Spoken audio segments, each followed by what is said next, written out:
Alright, hello everyone, and thank you for tuning in once again to the Black Box Podcast. BBOR, Black Box Online Radio, coming to you from West Virginia. Today we're still discussing the case of the Zodiac Killer, and this is the second part in something that I'm doing, exploring the possibility that Richard Gaikowski murdered Darlene Ferrin, but not the other victims. You know, because a lot of evidence has been compiled in favor of Richard Gaikowski being the Zodiac Killer, but at the same time, there's this enormous pile of contradictory evidence that just did not fit.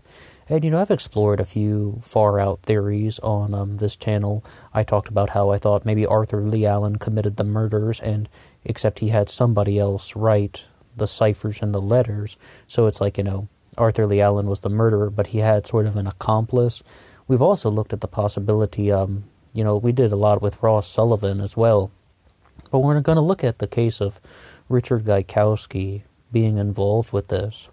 I mean, I don't think it's a crazy thing to say. I don't think it's beyond belief for somebody to be like, hey, look at all this stuff in the news about the Zodiac. Okay, you know what I'm going to do? I'm going to murder someone and then claim that it was the Zodiac. You wouldn't get caught.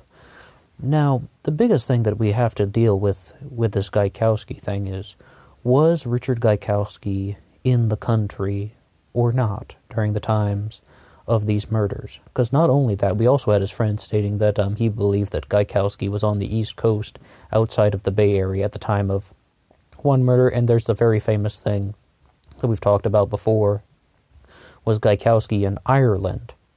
Well, I wanted to go back and look at some of the dates to really just wonder if there was any chance at all that, the hypothesis that I put forward that Gaikowski murdered Darlene but not the others. I wanted to just know, is there any possibility that that could be true? Or is it just, some sort of ravings of some podcast lunatic on YouTube? I wanted to know. So I was looking at the dates today. And the thing is, we don't have definitive certainty of when Gaikowski left for Ireland and Northern Ireland in 1968. What we can say is he published an article in Northern Ireland in Belfast that would be December 31st of 1969. So the big question is, he went there to cover some sort of protests that were going on in Northern Ireland, and a lot of people have just kind of assumed that he left around when that started, around late September or possibly as late as October 4th.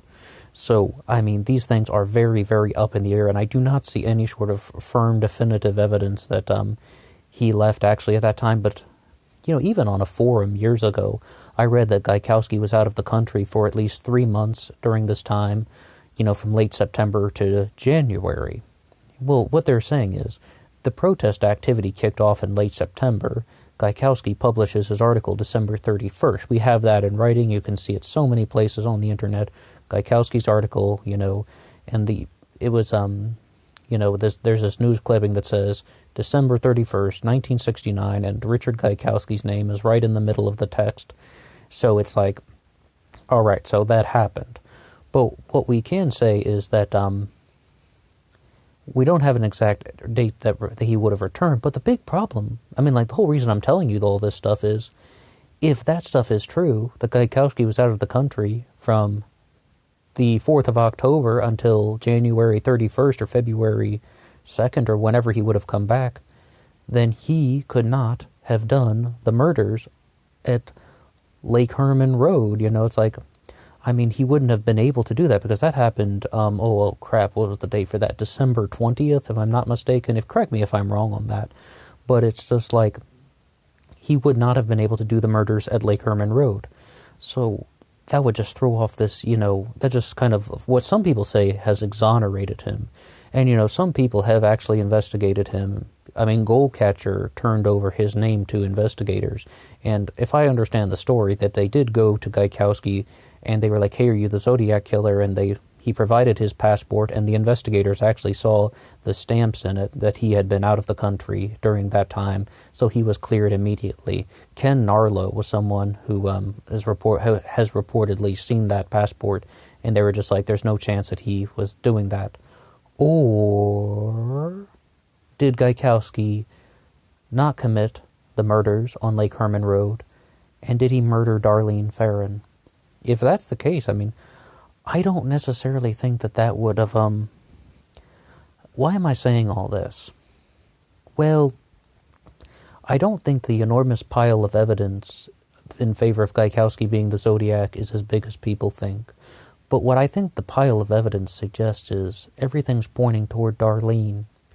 You know, Richard Gaikowski was in New York, in Albany, New York, the same time Darlene was. And like the whole notion of Darlene getting married in 1966 and then moving to Albany, and then Gaikowski following so closely behind, that really gave me the impression that somehow, some way, he developed this infatuation with Darlene, and that, you know, he followed her across the country. He's working in the same building as her husband, as Darlene's husband, you know, and Gaikowski's working for the Knickerbocker News, and Darlene Ferrin's husband was working for the Albany Times and Union, competing newspapers, but in the same building. It's just so close by, and it's just a coincidence that I cannot shake. But, you know, I mean, if he was out of the country on December 20th, 1968, then he couldn't have done that. You know, there's been a lot of talk and speculation.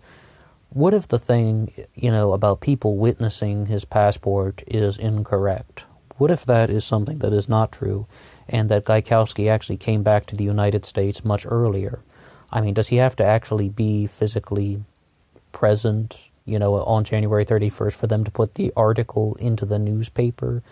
I don't know, but I'd say that that's a bit of a stretch. I mean, we have that corroborating story from Ken Narlow, and we also, I mean, you know, that's just kind of stretching the truth, I think, but it has been talked about a lot on the kind of forums, and I looked at a little bit of Reddit today. They were really just all asking the same questions. How do we know with certainty that Gaikowski was out of the country from 1968 to 1969? And if I recall, the murder of Darlene Ferrin occurred on July 4th, or was it July 5th? You know, around that time. So Gaikowski was most likely back in the Bay Area at that point. I mean, because he had gone to cover the events of the fall of '68. And plus, all the reports that I've seen, you know, talk about how he was only out of the country for around 3 to 4 months, maybe 5 months maximum. Okay, so I just think that it's too much of a coincidence that, you know, there's this enormous connection in geography between Gaikowski and Darlene. And this might sound a little bit crazy, but it's Albany, New York. And, you know, he's working in the same building as her husband. If this were New York City, if it were just something like, oh yeah, they're both from the Bay Area, Gaikowski was in New York City the same time Darlene Ferrin was, I'd be suspicious. But not to the nth degree that Gaikowski and Darlene were both in Albany. I mean, Albany, and he's working in the same building as her husband. Doesn't that give you the impression that he's stalking her? Doesn't that give you the impression that he has developed a very bizarre infatuation with Darlene Ferrin? Also, what do we make of the some of the other things going on with the other victims? You know, like Paul Stein, you know, like the taxi driver. What would really be the motivation for Gaikowski to kill him other than, you know, he's continuing on with just, you know, being a jerk of a Zodiac killer? It's like, no, there's a very clear motive in the Darlene Ferrin case. I mean, I haven't seen this sort of large established connection of Gaikowski to the other victims. And, like, everyone's first instinct is the Zodiac killer developed this very large infatuation with Darlene, and Darlene was someone who he really wanted to target. And, you know, she always comes back as the centerpiece. And someone in the comment section, The One, thank you for commenting, The One, was asking about the very famous photo of Darlene Ferrin with an unknown man who has, you know, he has very dark-rimmed glasses, and he has, his hair is kind of a little bit bushy, and we don't really know who it is, but some people have hypothesized online that it is a young Richard Gaikowski. Many of the photos that people show of Richard Gaikowski are of when he's much older, and there's, of course, the very famous mugshot, but as far as I understand, with his mugshot, Richard Gaikowski was arrested intentionally as part of a journalism project related to, his career as a journalist. But, no, I really can't shake this connection about being in Albany at the same time and as Darlene and working in the same building as her husband. I think that is a coincidence that is beyond belief. I would say that is a coincidence that, is just too large to ignore. And I definitely think that Gaikowski should be the prime suspect in the murder of Darlene Ferrin. And, the first time I ever heard Gaikowski's name was from that one YouTuber who used to put stuff out when he was talking in the Death Note voice saying, "My name is T," and all that. Well, he also said that Gaikowski's glasses were found near the murder of Darlene, and I haven't investigated that detail too much, but at the same time, there it is. And the other thing that we would have going on is that, his voice was recognized by that lady 40 years later, saying that, that's the man that I spoke to on the phone. We're talking about how, someone heard a voice clip of Gaikowski's voice, and someone who had heard the Zodiac's voice, and she said definitively, that's the man who talked to me. Granted, I don't think it's plausible that someone can actually tell. I'm just putting it out there. I talked about this on the previous recordings. I don't think it's necessarily proof. It's very difficult to distinguish voices of people, especially if they're the same, someone around the similar age or something. You got two guys from the same part of town or something and they have, the similar accents, and they're both roughly, 35 to 40 years old. People have similar voices. I don't necessarily know if it's even possible for a human to definitively identify somebody's voice 40 years after the fact. But if we get back to some more of the hard information, once again, if Gaikowski had left the country around, it could be as late as October 4th, but a lot of people are really kind of expecting that he left in late September of 1968, and then, we have the article, January 31st, 1969, then if he was actually out of the country for all that time, then it really seems like that he would not have been in the Bay Area in December for the Lake Herman Road murders. Now, there's a certain individual named Tom Voigt, the legendary Tom Voigt. That was sarcasm, sorry. But, there's an individual named Tom Voigt, on YouTube, that is YouTube and his own website, if you can imagine. He's all over the internet, to be honest, promoting things associated with Richard Gaikowski, just sort of saying that Gaikowski plagiarized his article, that, Gaikowski wasn't actually in Ireland as long as people think. Well, if I understand, though, it's like Gaikowski was definitively out of the country around that time. He actually did something, over there, and we have the news clipping that refers to him as, Knickerbocker News reporter Richard Gaikowski has been on the scene of the protests. It's not something that sounds like, fictitious and made up. There it is in print. But I guess the Tom Voigt theory with all that stuff is that all of that is just fake. Gaikowski was just kind of plagiarizing and just getting people to cover for him. I don't even want to really go down that path, because it's kind of like trying to prove a negative. You're trying to prove that Gaikowski did not do these things. And that's kind of the wrong way we need to explore this stuff. It's more just like, where's the hard evidence that would support whether or not Gaikowski was out of the country? And if he was, well then, then he didn't commit the Lake Herman Road murders. Then he didn't commit the murders on December 20th, if I got that date correctly, 1968. All right, so then you could definitively say that, okay, he didn't do that. But, I really have to stress this. Does it sound like it's just, what else could it be?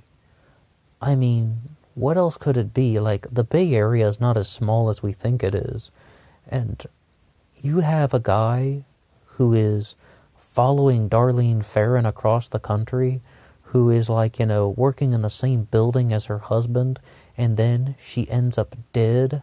I mean, like, then, it's like you follow her back across the country first, and then she ends up dead. It's just like, not only do we have the report that he's in Ireland, but in the famous Gaikowski documentary, his friend says that he has the letter that indicates that Gaikowski was on the East Coast at the time of one of the murders. I wish he had read off the date on that, but, like, if he were to read that, if he was to say that that happened during the summer of 1969, then, okay, maybe that would exonerate him, possibly, potentially, from murdering Darlene, but if anything, without knowing the date of that particular letter, that kind of supports the theory that Gaikowski was associated with only the murder of Darlene Ferrin and, of course, shooting Margot, but, it's just like, I mean, I just can't get away from that connection, and I really have to say that it's mostly kind of resorting from a gut feeling, or just the entire possibility that it's too much of a coincidence.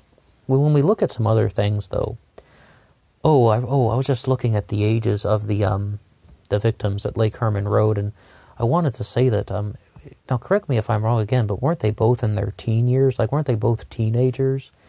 Because when we actually put the Gaikowski theory up against some other possibilities, like Louis Myers, someone whom I really, to be honest with you, for a couple months I genuinely thought Louis Myers was the Zodiac, and just one of the reasons why the Zodiac was never caught was because people were looking for a 35-year-old man, when really they should have been looking for an 18-year-old teenager. Well, with Louis Myers, he also had the direct connection to Darlene Ferrin. He worked in the restaurant where Darlene Ferrin was a server, and he was the busboy. We also have Arthur Lee Allen 50 yards away from Darlene Ferrin's restaurant, so it's just like, goodness gracious, I mean, like, what on earth is going on? And one of our dedicated followers here on Black Box Radio, the Cat, was posting a very, very intricate theory about how Darlene Ferrin was having an affair with a merchant marine, and once again, Darlene is just the epicenter of all this negativity. But the reason I brought up the teenage years things was with Louis Myers. The Louis Myers theory, I thought, presented a much more concise narrative that the first 4 attacks, I mean, like, the first 4 series of murders was, basically we're talking about Darlene, Michael, and then we also had Lake Herman Road. In the Louis Myers narrative, those were Lover's Lane killings. Those were Lover's Lane, attacks because just sort of a vengeful and angry teenager committed those. And it's like, it's just trying to say something that Louis Myers had a direct connection to both of the girls in the events we're talking about, Lake Herman Road and Darlene Ferrin. He had a definite connection. And someone was asking in the comments section, do we know that Darlene and Gaik ever actually met? As far as I know, we don't have proof of that. But what we do have proof of is that Louis Myers did. And there's a very famous line that Louis Myers killed Paul Stein, the taxi driver, for drug money. Everything is, I feel, about Louis Myers was answered very well, except for the fact that he looks nothing like the sketch. I mean, he doesn't even have a widow's peak, for goodness sake, although neither does Gaikowski. Moreover, he would have been, I mean, it's just kind of improbable, I used to say that it wasn't really a big deal that a 17-year-old was committing these crimes. I guess I have to stand by that. Louis Myers would have committed the first murder at age 17, and then, I just can't get rid of that one. That's going to be like a whole another 6 uploads or something, so I better try and contain myself before we're putting up, Louis Myers killed Darlene, but not the other one. No, I mean, Louis Myers has a lot of things going for him, but we've also talked a lot about Ross Sullivan.